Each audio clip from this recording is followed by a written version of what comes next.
Hi guys, in this video I'll show you how to blur background in Google Meet. Hi guys, in this video I'll show you how to share screen on Google Meet. First of all, open up your preferred browser and search for meet.google.com. Now you will be redirected to this web page. Here you will find different options. Either you can start a new meeting or just join an existing meeting by using a specific code. Now, click on Start a New Meeting, select Start an Instant Meeting, and your Google Meeting will start.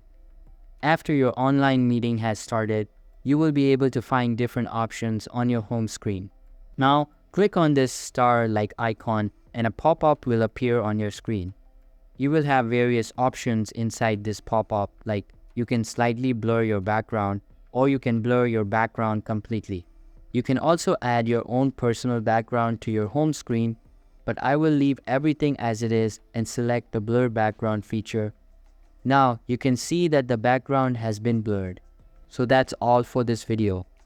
If this video was helpful, don't forget to subscribe and hit the like button. Thanks.